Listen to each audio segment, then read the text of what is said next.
live. Hello. Hi everyone.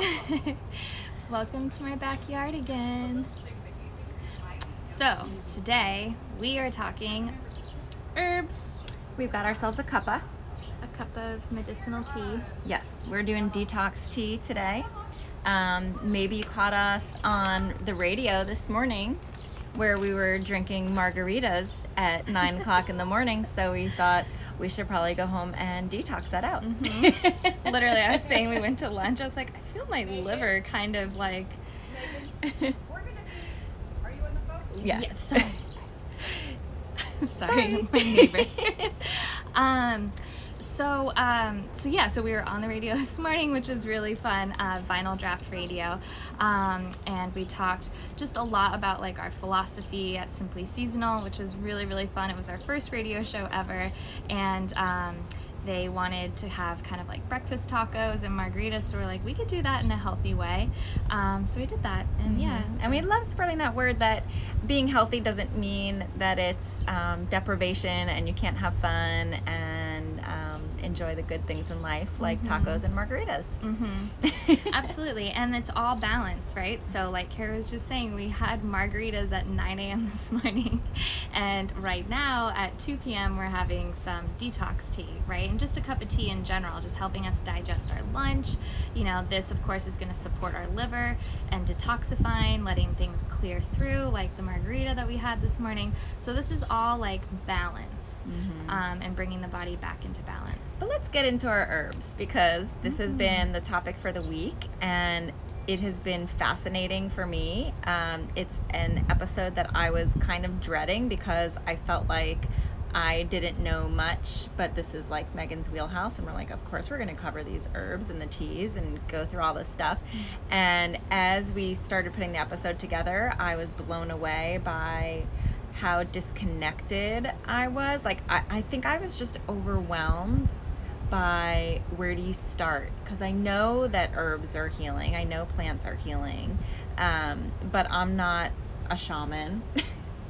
So how does a common person, so that's kind of my that was my question for Megan, is like, where do you start if this is something you want to get into and learn more about?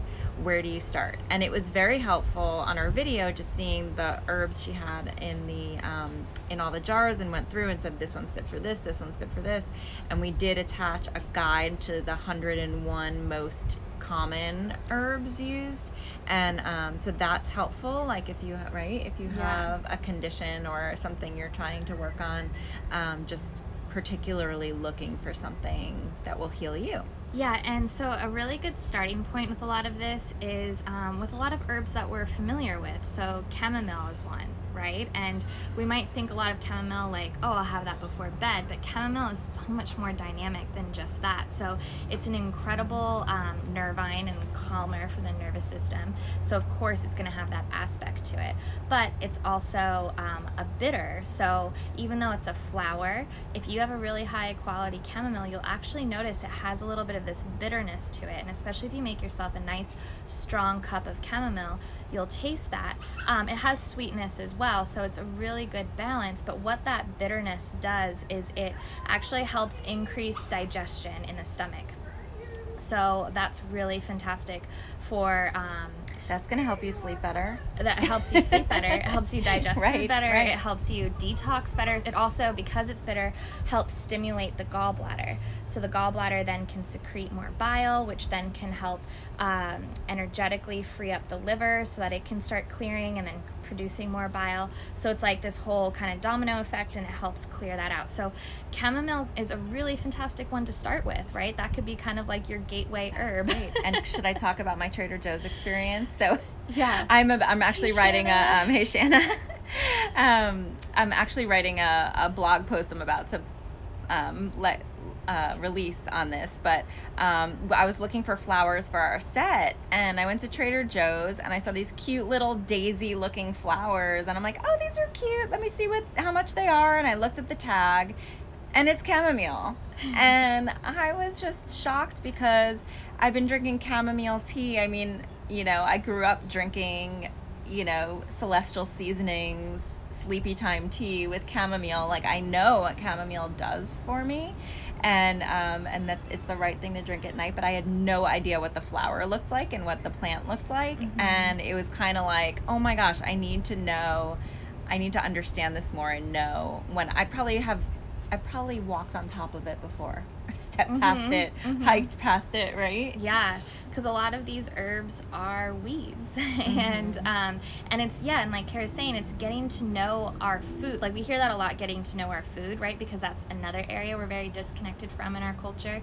We're used to seeing things in packages, and we're used to seeing even things like meats and things like that are already cut up and processed and whatever, so we see like the individual chicken breast, and that is so far removed from where that actually comes from. And then when people have to deal with an actual chicken, they go, I can't stomach it, I don't want to see it, I don't want to know it. That's how far away we are from our food. And the same is true with herbs, because so many of these things are weeds. They're all in our backyards, they're all on our, like, on the sidewalk, and we know when we need it, we go get a jar of it instead of right. And unfortunately, I wish I could say, like, go out and just like pick it and eat it, but unfortunately, like, one, I know Bodhi attributes to dog pee.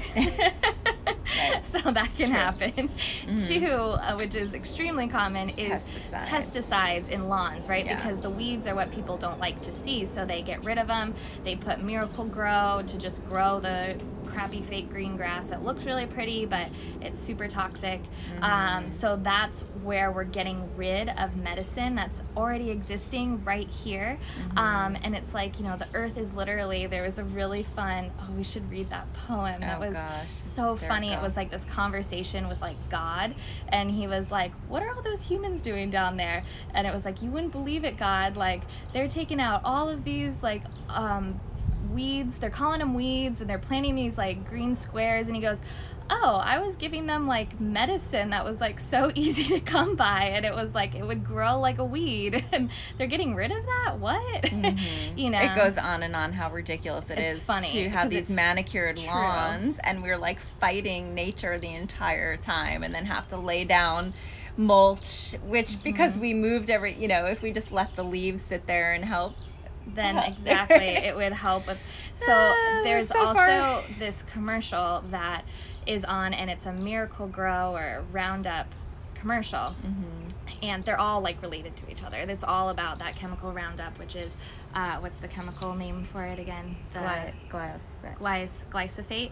So glyphosate is what's causing cancer and all of that, and that's sprayed on all of our food, and it's sprayed that's non-organic, and it's sprayed in most people's lawns, right? So anyway, they have this commercial of this guy who's like, weeds, it's between you and me now, and you are such a pain in my butt, and like, I hate you, and you cause me so much pain, and you make me sick, is what he literally says.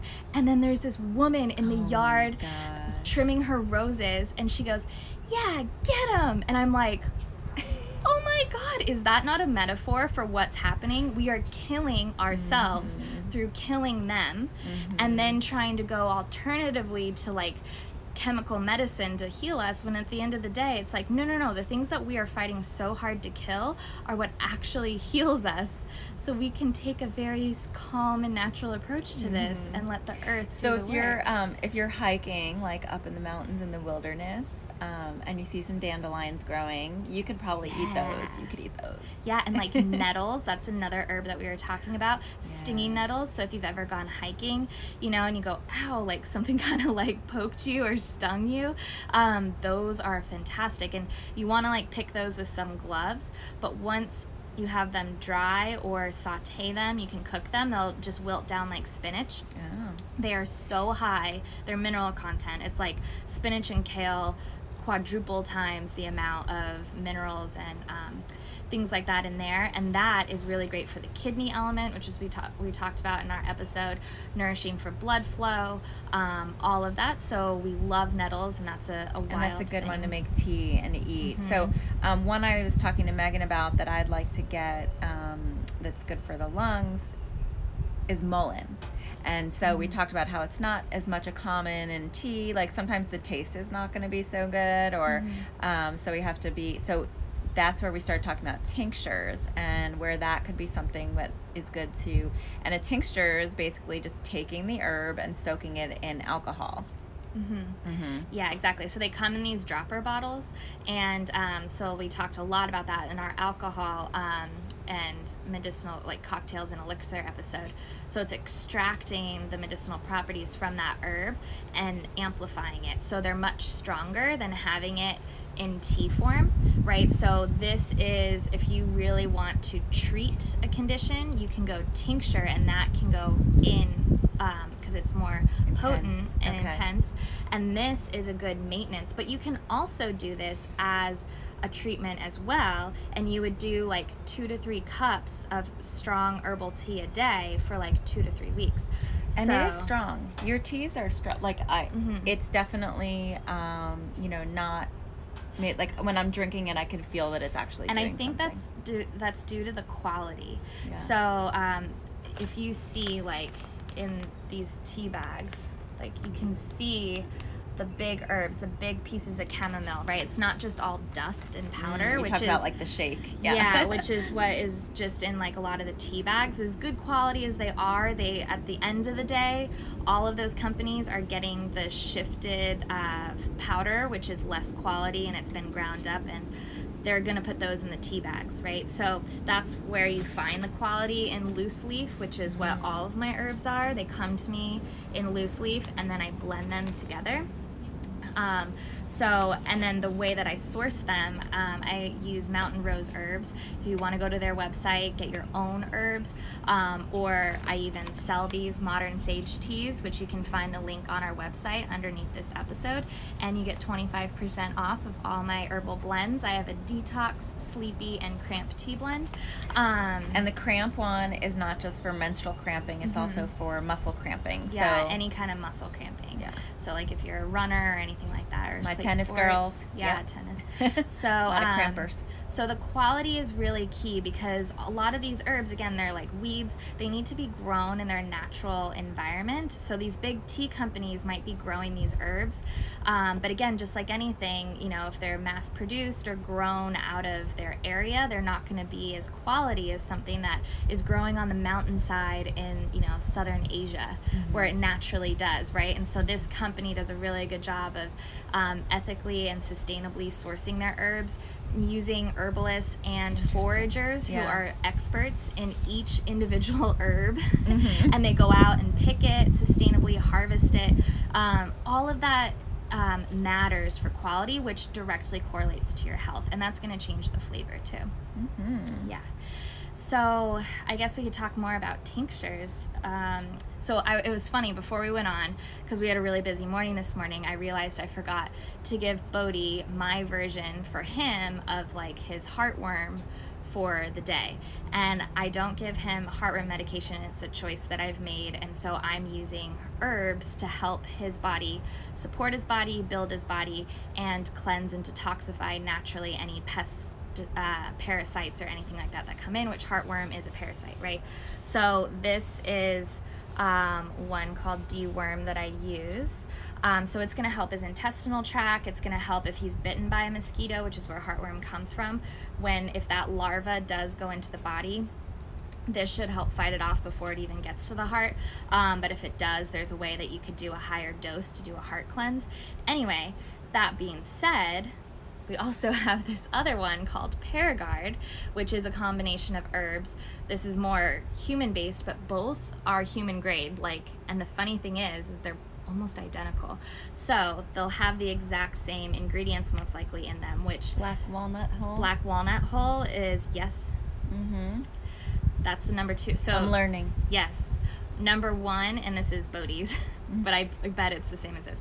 Bodhi's is wormwood, which is obviously by the name, a bark that helps with worms and parasites, which they've used for hundreds of years. So they named it after it, right? It's so good for it. Same thing with the cramp bark and the cramp tea, right?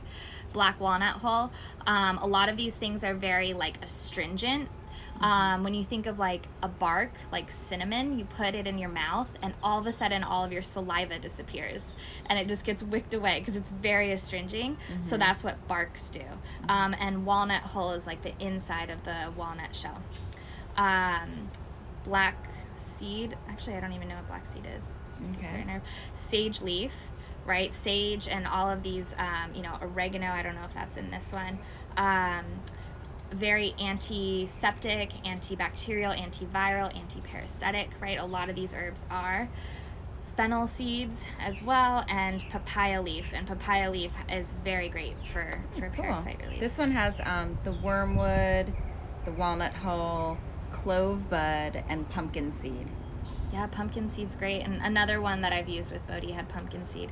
Pumpkins, yeah, parasites, for some reason, there's some property in pumpkin seeds that they hate. Even if you were to eat them, they don't like them. So yeah, and then we've used this one, and I'm doing a parasite cleanse right now. So it's very common for us to have parasites.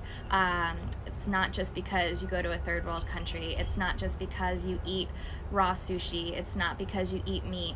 Parasites are everywhere. They're on everything. A vegetable, they're on. If you eat a lot of salads and raw produce, they're on everything, right? And usually they get killed off in our body, and they're usually microscopic.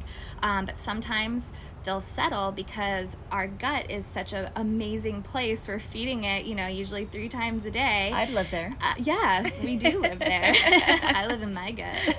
It's a great place. So everything wants to live in a human body.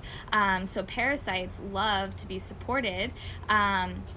And so it's good every year to do some type of cleanse. And cleansing in general can help rid parasites. That's why spring cleansing and everything's so great. This is an herbal way just to make sure that you clear everything out. And again, it has all of those herbs.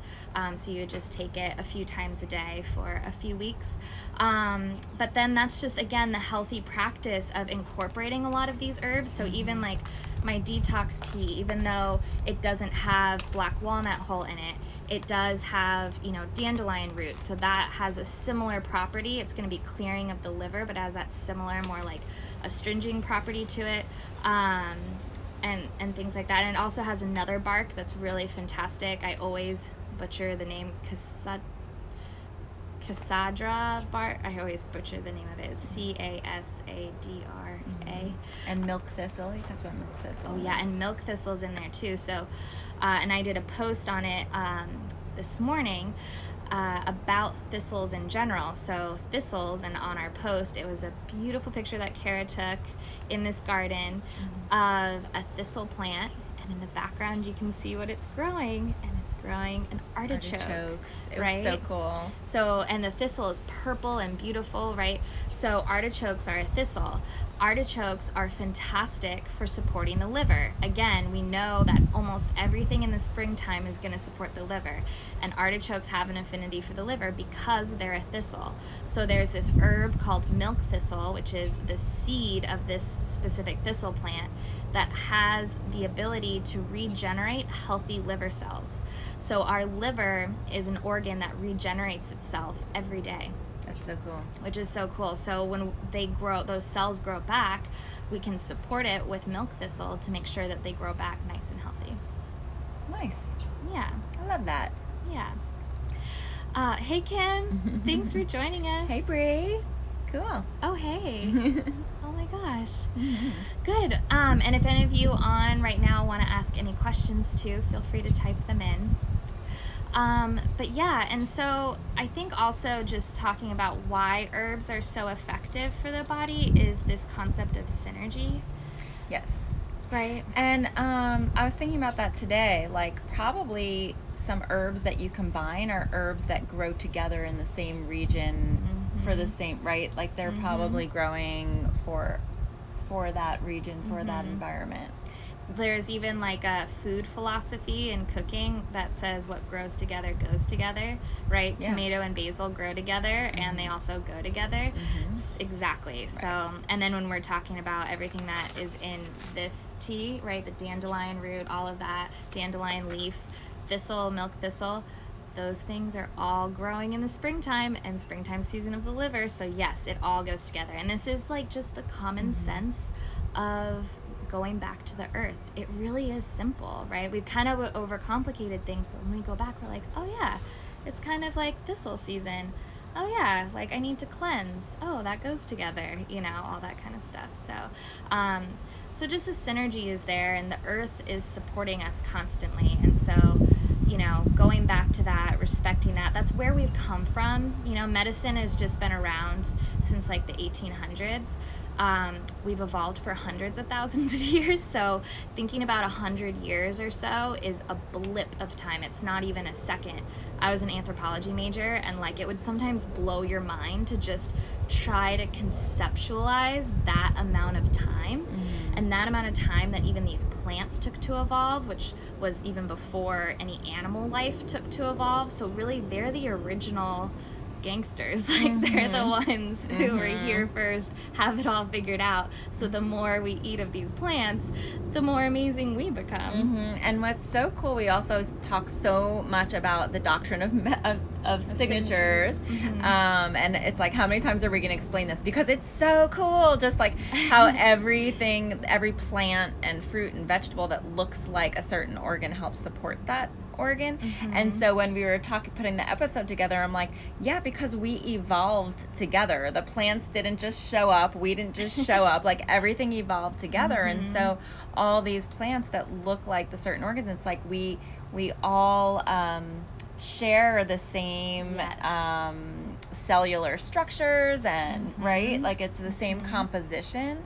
And so it makes sense that those are going to help us. Yeah, and then when we're drinking something like a tea, we might go, well, that was nice.